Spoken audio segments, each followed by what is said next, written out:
करके। नमस्कार, मैं हूं दीपाली राणा। आप देख रहे हैं कल का बाजार। आपके स्टॉक रिलेटेड सवाल, फिर चाहे निवेश की बात हो या बात हो ट्रेडिंग स्ट्रैटेजीज की, आप अपने क्वेश्चंस भेज सकते हैं। हमारे एक्सपर्ट देंगे आपको राय आपकी स्टॉक होल्डिंग्स पर। हमारे साथ आज हैं आशीष बहेटी, आपकी सभी क्वेरीज को आंसर करने के लिए। साथ ही वो कल के लिए स्ट्रैटेजी भी बताएंगे और उनसे ट्रेडिंग व्यू भी समझेंगे इंडेक्स पर। फिलहाल आपको बताते हैं पहले कि आप इस शो में कैसे पार्टिसिपेट कर सकते हैं। नोट कर लीजिए तरीका कैसे आप अपने क्वेश्चंस हम तक पहुंचा सकते हैं। 7045220000 हमारा व्हाट्सएप नंबर है। आप अपने क्वेश्चंस यहां पर पोस्ट कर दीजिए। फेसबुक ट्विटर पर शो लाइव जा रहा है, आप ये शो देख भी सकते हैं, साथ ही अपने क्वेश्चंस भी पोस्ट कर सकते हैं। आशीष हमारे साथ बने हुए हैं, लेकिन पहले देखते हैं मार्केट का एक रिकैप। हुआ क्या आज मार्केट में? सितंबर एक्सपायरी से पहले मार्केट में एक रिकॉर्ड तेजी रही। सेंसेक्स निफ्टी रिकॉर्ड ऊंचाई पर बंद हुए। सेंसेक्स 256 पॉइंट चढ़कर 85,170 पर क्लोज हुआ। निफ्टी 64 अंक चढ़कर 26,400 पर बंद हुआ। निफ्टी लगातार 5वें दिन बढ़त के साथ क्लोज हुआ। वहीं आज mid cap small cap stocks में दबाव रहा। एनर्जी, रिटेल, मेटल इंडेक्स बढ़त के साथ बंद हुए। डीआईज ने क्या किया है? एफआईज ने आज के कारोबार में बिकवाली की है 973 करोड़ की। डीआईज ने हालांकि खरीदारी की है 1778 करोड़ की। तो ये रहे नंबर्स। अब फटाफट से ले लेते हैं कल का आउटलुक और नई सीरीज पर राय।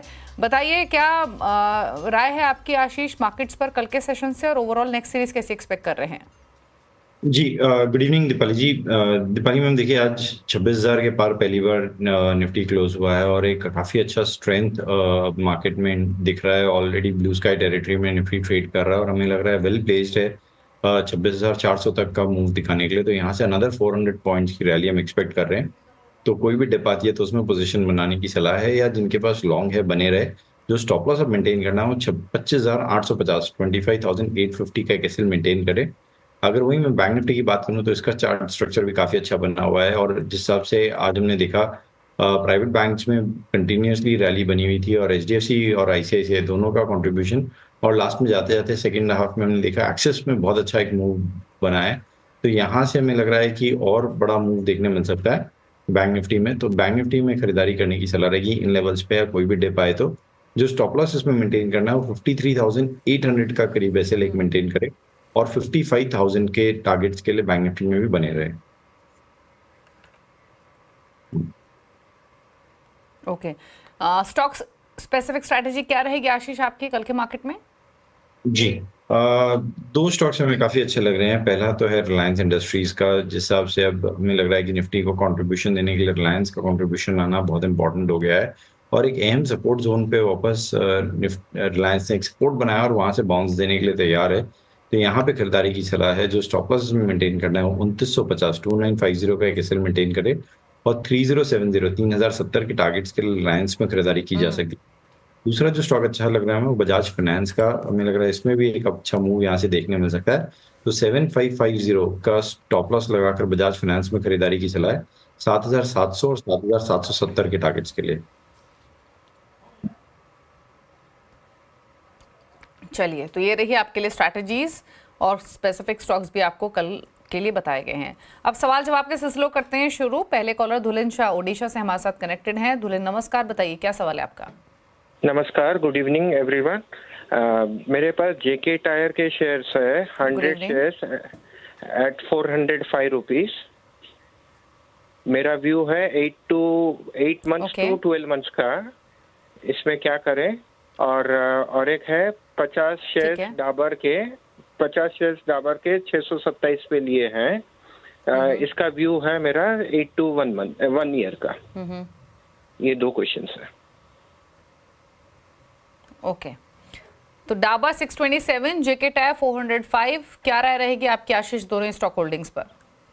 जी, जेके टायर्स में तो इन्हें प्रॉफिट हो रहा है, और हमें लग रहा है कि जिस हिसाब से जेके टायर्स प्लेस्ड है एक बहुत टाइट रेंज कंसोलिडेशन कर रहा है। अप्रैल से अगर मैं अभी तक का चार्ट स्ट्रक्चर देखूं, इनफैक्ट मार्च से अभी तक का, तो ऊपर में एक 440 का जो जोन बन गया और नीचे में 410, इसी रेंज में ऑलमोस्ट कंसोलिडेट किया है इसने मार्च से लेकर अभी तक के महीनों में, और एक 200 डेमा पे अब आके प्लेस्ड है। हमें लग रहा है यहाँ से एक ब्रेकआउट देखने मिल सकता है। बाकी टायर स्टॉक्स में हमने ऑलरेडी देखा है कि एक मूव आ चुका है। कल भी अपोलो टायर्स में एक अच्छा मूव था। तो यहाँ से बने रहने की सलाह है। जो स्टॉप लॉस इन्हें मेंटेन करना है वो एग्जैक्टली इनका जो कॉस्ट प्राइस है 405 का, वहीं पे एक एसएल मेंटेन करे, और हमें लग रहा है इसमें 480 से लेके 500 तक के टारगेट देखने मिल सकते हैं।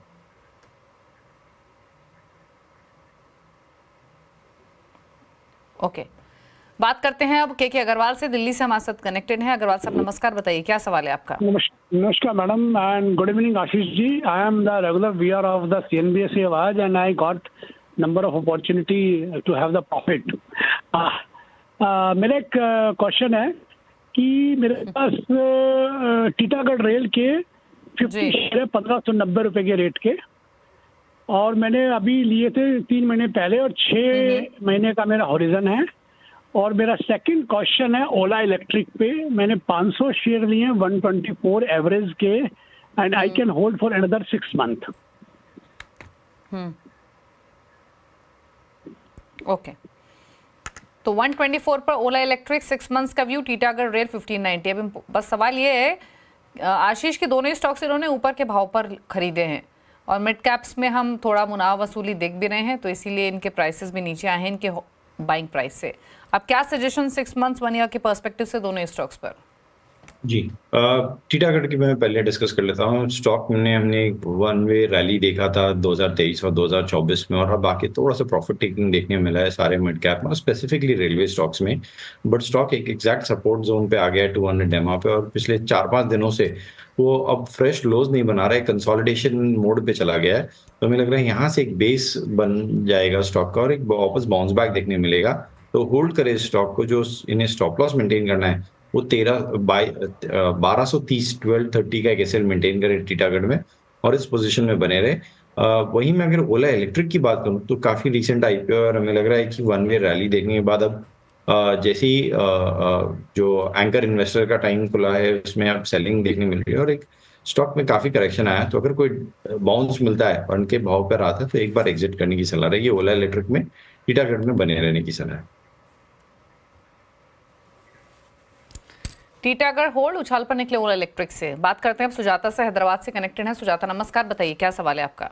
नमस्कार जी and good evening Ashish ji.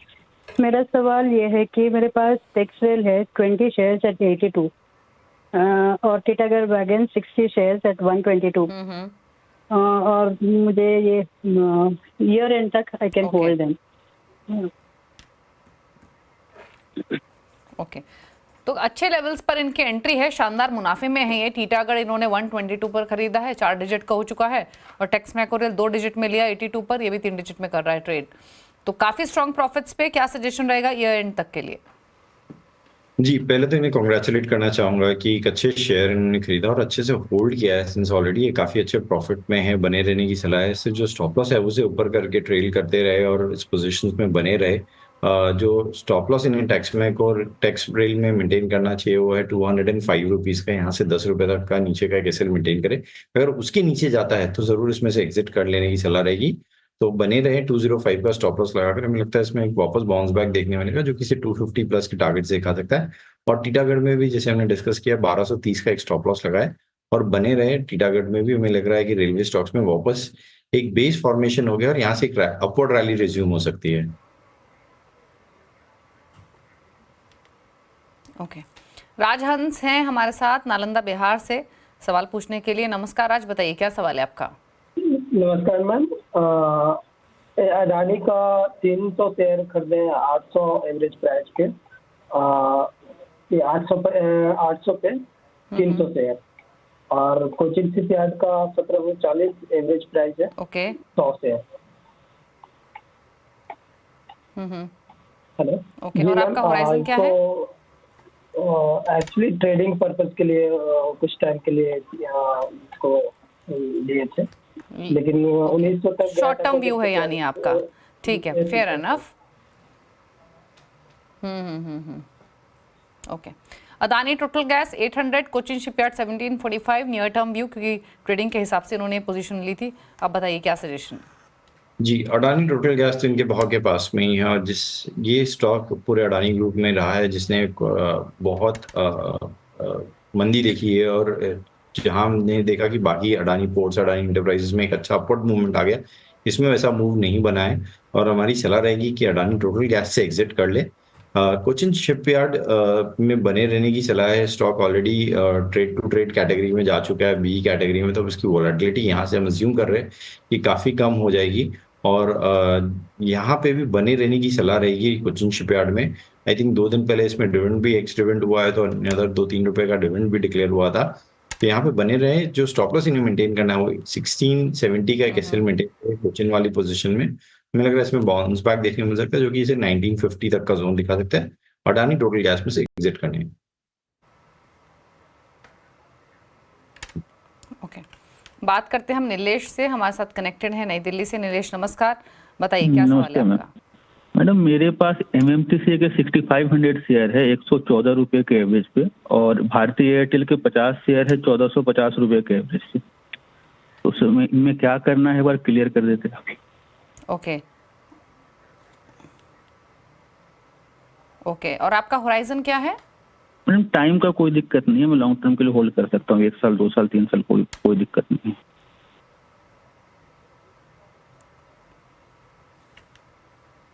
Okay, बताइए क्या सजेशन है इनके लिए। एमएमटीसी 114 की पाएंगे? जी, होल्ड करने की सलाह रहेगी एमएमटीसी में। हमें लग रहा है कि एक अच्छी पीएसयू कंपनी है, और जिस हिसाब से मेटल एंड मिनरल्स में वापस एक अपवर्ड मूव देखने मिला है, हमें लग रहा है कि एमएमटीसी में भी वैसा स्विंग देखने मिल सकता है। तो होल्ड करें इस पोजीशन को। जो इन्हें स्टॉप लॉस मेंटेन करना चाहिए वो 88 के करीब का एक एसएल मेंटेन करे, जो कि अभी रिसेंट का स्विंग लो है। अगर वो ब्रीच होता है तो फिर इसमें से एग्जिट करने की सलाह है, और हमें लग रहा है इसमें बाउंस बैक देखने मिल सकता है, जो किसी 100+ का लेवल दिखा सकता है।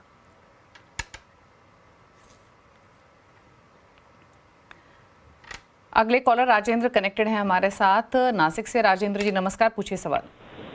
नमस्ते मैम, मेरे पास बाटा इंडिया के 50 शेयर है, 1950 का प्राइस दे लिया है जनवरी 2022 में। तो अभी मैं क्या करूँ, इसका लॉस में है अभी तो।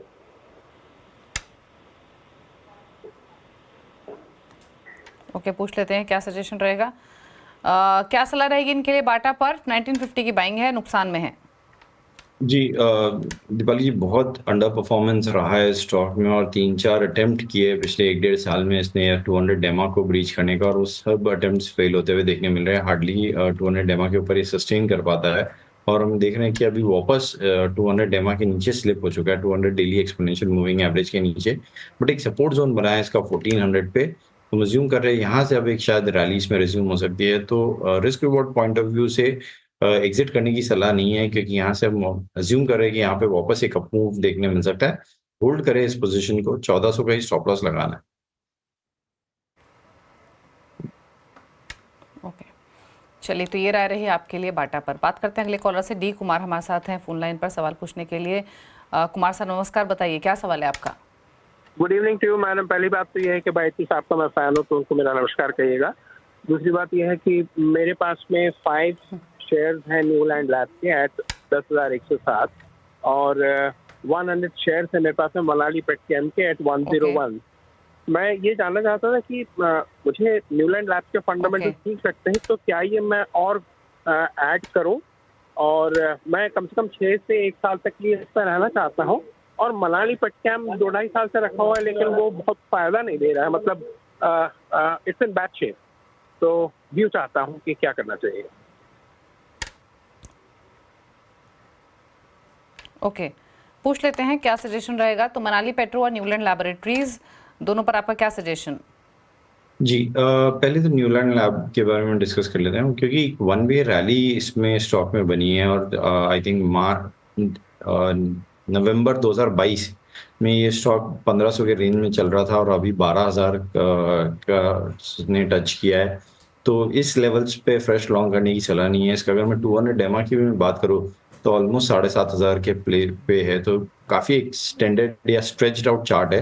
ऊपर के रेंज में कंसोलिडेट कर रहा है, तो यहाँ पे सलाह रहेगी कि अगर इनका प्रॉफिट अच्छा खासा है तो यहाँ पे थोड़ा सा प्रॉफिट बुक कर ले, और कोई डिप नीचे मिलती है तो उसमें वापस री इंटर कर सकते हैं।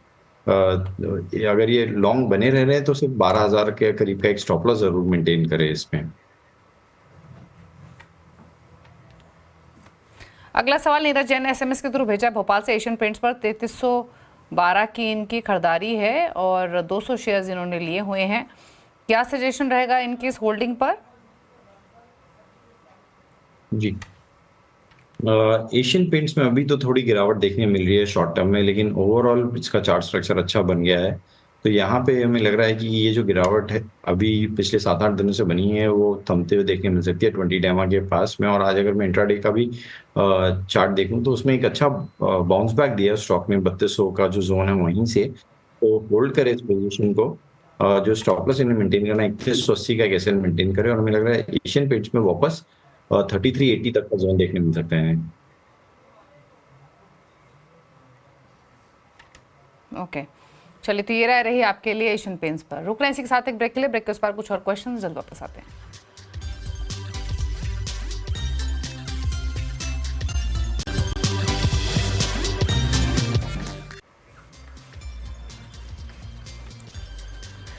आप देख रहे हैं कल का बाजार। आशीष भेटी हमारे साथ मौजूद हैं। फटाफट से रुक करते हैं सोशल मीडिया का और वहां से लेते हैं क्वेश्चंस को। सवाल जो हमें मिल रहे हैं उनकी ओर रुक कर लेते हैं। अब पहले चलते हैं ट्विटर पर और एक सवाल हमें भेजा है बिरेश्वर पॉल ने। इनके पास भारतीय एयरटेल है 1469 की बाइंग है। दूसरा है इनके पास पिडलाइट 3108 की बाइंग है। 2 to 3 इयर्स का इनका व्यू है। जी, भारतीय एयरटेल का तो चार्ट स्ट्रक्चर काफी अच्छा है और ओवरऑल कंपनी ने भी कंटिन्यूसली आउट परफॉर्म किया है अपने सेक्टर में और बाकी पेयर्स ग्रुप में भी। तो यहाँ होल्ड करने की सलाह है। सिंस इनका होराइजन लंबा है तो थोड़ा सा स्टॉप लॉस डीप रखने की सलाह दूंगा मैं। 1670 के करीब का कैसे रखे इस पोजीशन में और बने रहे। हमें लगता है कि भारतीय के जो रिवाइज टारगेट्स देख रहे हैं वो 2000 प्लस के देखने मिल सकते हैं।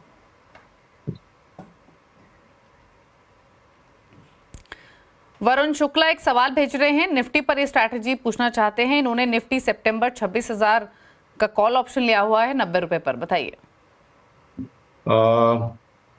जी, मेरे को थोड़ा सा टाइम लगेगा दीपाली जी ऑप्शंस के चार्ट्स खोलने में। ठीक है, हम निफ्टी पर स्ट्रैटेजी थोड़ी देर में देंगे आपको। तब तक हम एक और क्वेरी ले लेते हैं। आकाश ने एक सवाल भेजा है, साइंट पर 714 की बाइंग है। दूसरा है हुडको, यहाँ पर 270 की बाइंग है। जी, साइंट डीएलएम में आई थिंक बने रहने की सलाह रहेगी। चार्ट स्ट्रक्चर काफी अच्छा बना हुआ है। अभी थोड़ी सी सेलिंग जरूर देखने मिली है साइंट पे। बल्कि इसके पास इनके पास साइंट है या साइंट डीएलएम है?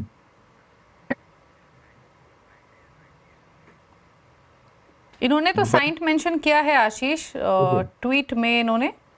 ओके, तो साइंट डीएलएम में, माफ कीजिए, साइंट डीएलएम है, यस करेक्ट। 714 की बाइंग है। जी, अभी थोड़ा सा ऑफ लेट साइन डीएलएम में सेलिंग देखने मिली है और स्टॉक 200 डेमा से नीचे स्लिप हो चुका है, बट बने रहने की सलाह है साइन डीएलएम में। हमें लग रहा है यहाँ से एक बाउंस बैक देखने मिल सकता है साइन डीएलएम में। 650 का एक स्टॉप लॉस जरूर रखिए बस इस पोजीशन में। ओके चलिए, फेसबुक से कुछ सवालों को लेते हैं। रवि ने एक सवाल भेजा है फेसबुक पर। यूनियन बैंक पे इनका क्वेश्चन है, 58 की बाइंग है इनकी यूनियन बैंक पे। थोड़ा सा पीएसयू बैंक्स में अंडर परफॉर्मेंस रहा है, बट हमें लग रहा है एक बेस फॉर्मेशन बन चुका है यूनियन बैंक में। स्टॉक अभी भी 200 डेमा के नीचे स्लिप कर रहा है, बट 3-4 दिनों में एक अच्छा रैली देखने मिला है स्टॉक में 120 के जोन से। और हमें लग रहा है कि एक स्टॉप लॉस 125 का लगाकर इस पोजीशन में बने रहे। एक बाउंस बैक देखने मिल सकता है जो कि इसे 134 तक का जोन दिखा सकता है। राइट्स पर एक सवाल मिला है देव भट्ट का फेसबुक पर। 355 रुपए की खरीदारी है। जी, बने रहने की सलाह रहेगी राइट्स में। I think chart structure overall consolidation कर रहा है, बट यहाँ से एक बाउंस बैक देखने मिल सकता है और 390 तक का जोन राइट्स में आता हुआ देखने मिल सकता है। तो होल्ड करें इस पोजीशन को।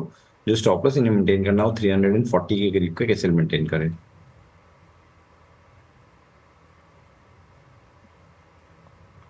ओके शेफलर इंडिया पर सवाल मिल रहा है गौरव देशमुख का। 22 शेयर 4000 की खरीदारी, व्यू 6 मंथ्स। जी,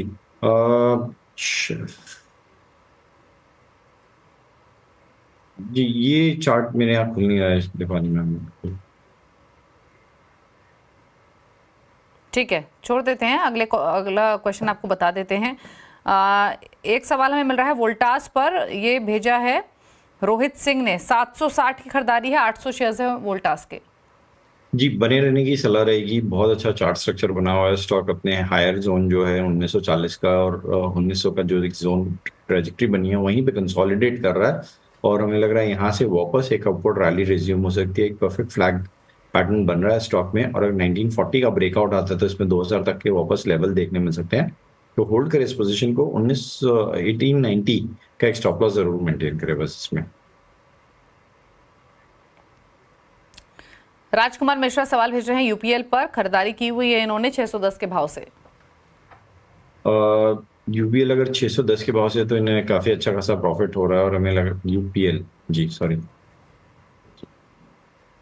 यूपीएल की बात हो रही है।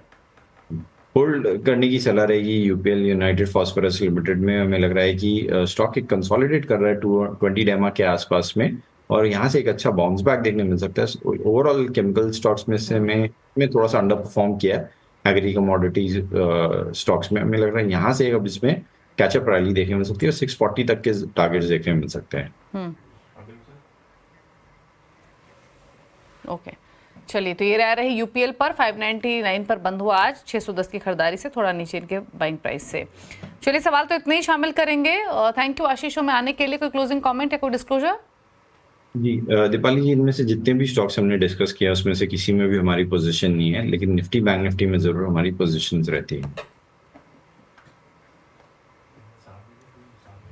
थैंक यू आशीष में आने के लिए और सभी क्वेरीज को आंसर करने के लिए। रुकने के साथ एक ब्रेक के लिए, ब्रेक के उस पर भी खबरें जारी CNBC आवाज पर। नमस्कार।